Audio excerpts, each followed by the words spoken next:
Welcome everybody to GenInvest. This is where we bring you information to help you secure your financial freedom, which is vitally important that you now take care of your finances. It's no one else's responsibility but yours. Now, to help you on that journey, I wanted to introduce you to a great friend of mine, Bukky. Hello. Who is an investor. And obviously what we're looking to do is to obviously showcase the deals of the week and get back on doing that, and she'll be showing you some of the deals of the week that you could be looking to invest in. But before we do that, what I wanted to do is get an understanding of Bukky, why she invests, what made her start, her journey, so you can see that, look, you don't have to be rich, millionaires to be an investor. Okay, it's for everybody. Yes. So let's get into this, Bukky. So thank you first of all, and you're looking Thank amazing. You for having me. Why, thank you. I'm rocking your hairstyle. I'm catching up with you. We're trying to do that, man. You know what I mean? We'll have to do like a podcast on hair and stuff like that. Let's do it. You know what I'm saying? Let's so do she already it. gave me some tips of how to get it extra curly. So thank you for that. So first question.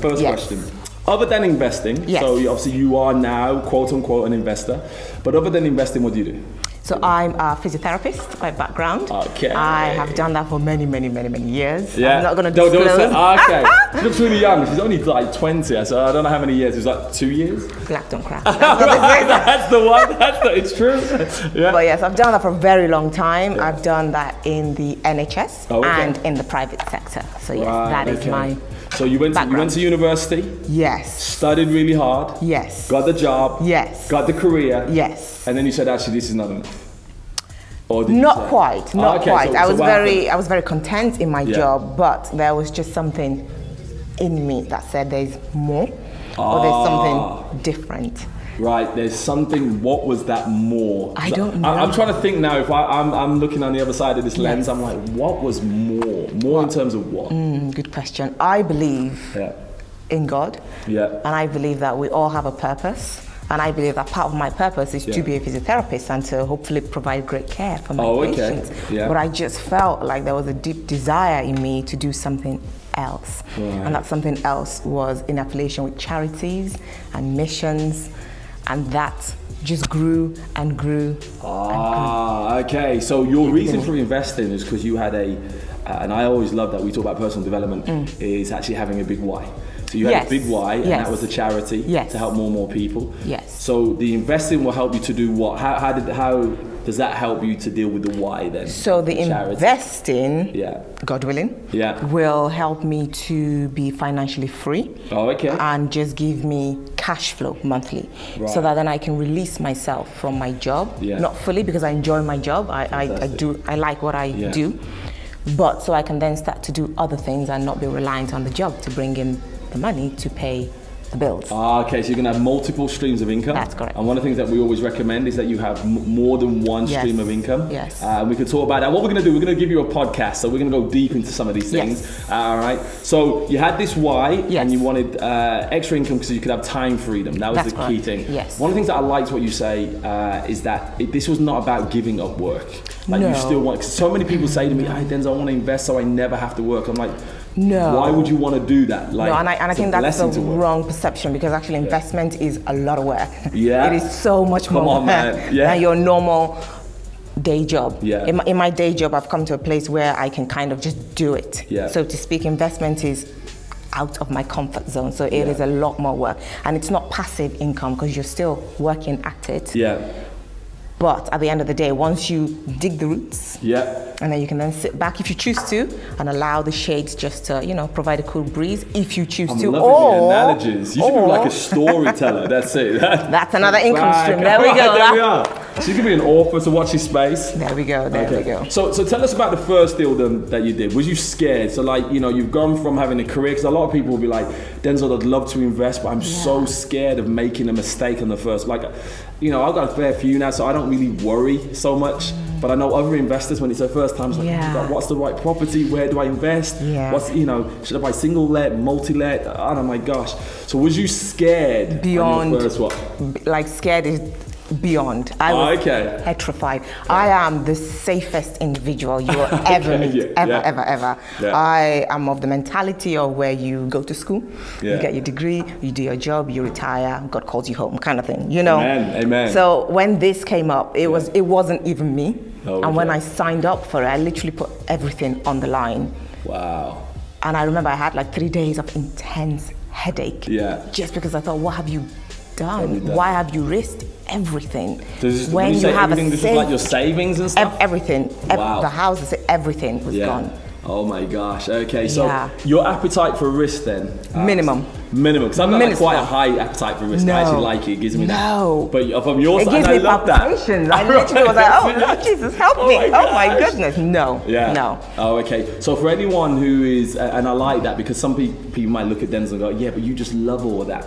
But you're on the flip side or on the other side of the spectrum and you're like, no, I hate risk. So how did you overcome that fear? How did you overcome that risk? Good question. That fear of risk. I think I'd got to a crossroad. And I'd carried this desire to do something else and to work for missions, and it just got to that point when I had to either do something. Or stop dreaming.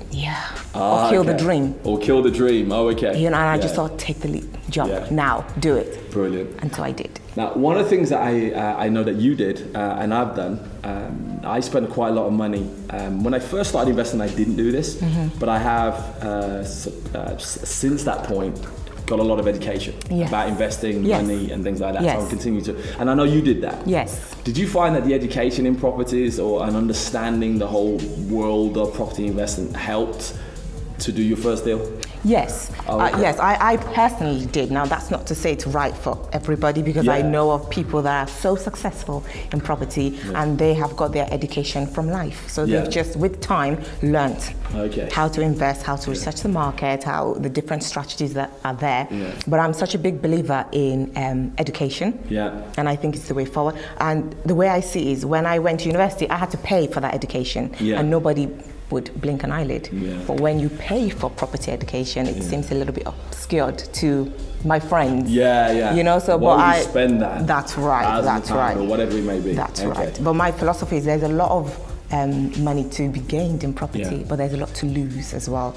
And if I didn't know how to do it properly, then I could stand to lose. So what would you say was the biggest thing that you learned from your education journey? That actually property is not as easy and as simple as I thought it was. Now anybody can buy a house. You don't really need to do any kind of education. But the difference is buying a house with somebody else's funds and being able to pay them back and being able to pay them the interest and then being able to live off the cash. Right, so you were looking to how do you leverage other people's money? That's correct, yes. And that's a key thing. And one of the things that we are going to be working a lot on, and once again, we'll talk a little bit more in another video, we're going to actually be looking to do that more and more, to help people who want to invest, but maybe don't want to do the nitty gritty of looking for a house, looking for the deal, negotiating, doing the works, but they can still get into property, they use their savings and get a far better return than in the bank. That's correct. Okay, so we're going to talk a little bit more of that. Exciting. So tell us then, on your first deal that you ever did, okay, what did you do? Tell us about your first deal, and we're going to actually show some, on this video, we'll also have some clips to show you what that looks like. Yes, we are. So my first deal is in Staffordshire.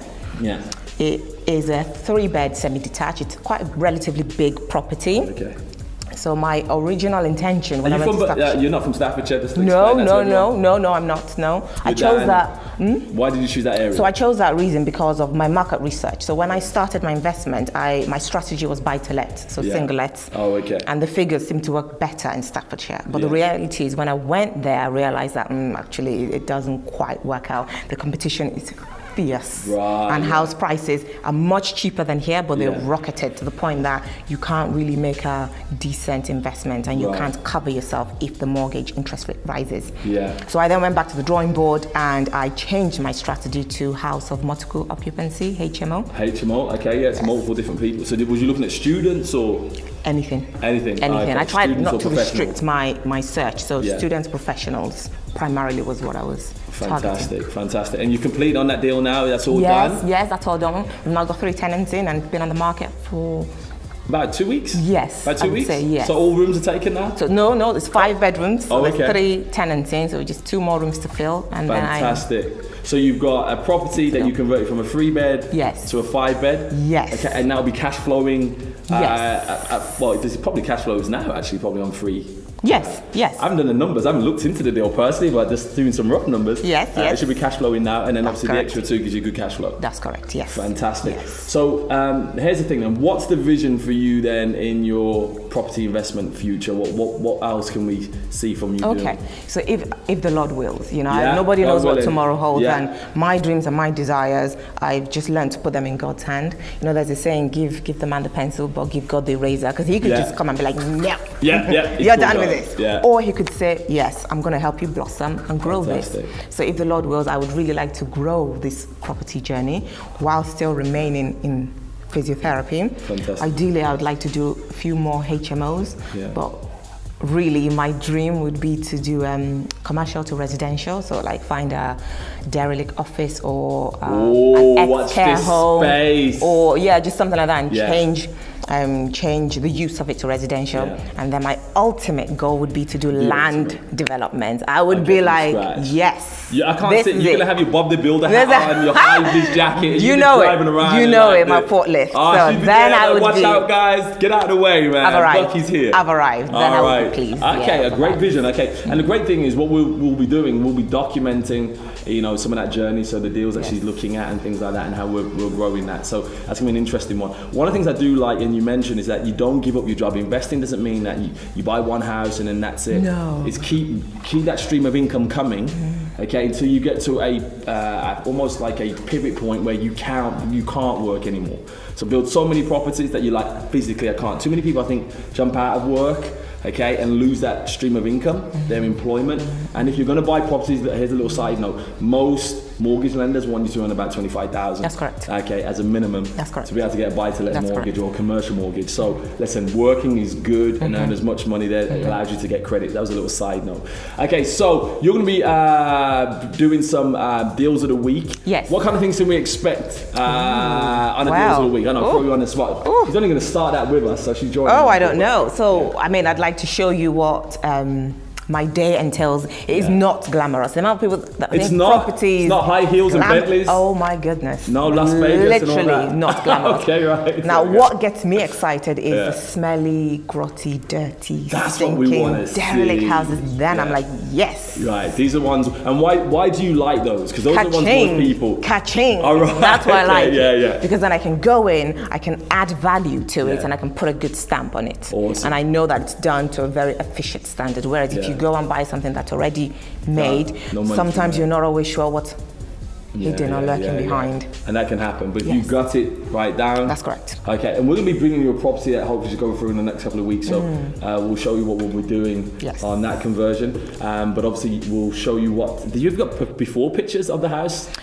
Now, foolishly, I lost my before pictures. Oh man! I know. Boo-boo. I have like over 1,000 pictures because every house you just like snap. Yeah. So I have got some before pictures. Oh, okay. But they are very nice. They're the agents before pictures, so they look quite nice. Right, but we can still see a there's a conversion comparison. between the two. Yes, all right. That's correct. Well, look, thank you so much. Thank you. I think what you've shown people is that you're a physiotherapist. Okay, who's become an investor. Yes. Investing is for everybody. That's correct, yes. All right, 100%. I believe not everyone was born to be millionaires, and I don't think, in all honesty, a lot of people should desire to be a millionaire because more money, more problems. There is that song, okay? But what you should look for is to make sure that you're secure. Yes. All right, pensions won't be around when we're older and stuff like that, so you've got to take care of your financial security. And that, for me, is financial freedom. And when we say financial freedom, I just want to just clear something up. For me, and you can tell me what financial freedom means for you,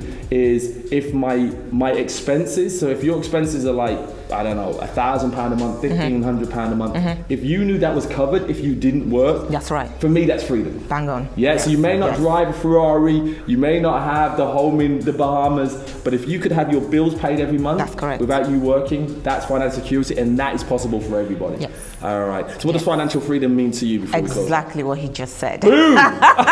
That's right. Case closed. Case closed. That's it. All right. So listen, make sure that you obviously subscribe to Gen TV, where it is GenInvest. You'll be getting these videos and other videos, whether that be on how to invest, how to build a power team, how to deal with mortgage mortgages and finances, finding tenants. We're going to do the whole range, the whole gambit. So make sure you subscribe and watch this space. And if you want to know anything, send us some comments, and obviously we'll do a video to answer obviously your questions around property investment. And we're going to look at general finances as well. Yeah. All right, God bless you. See you soon. Ciao. Bye.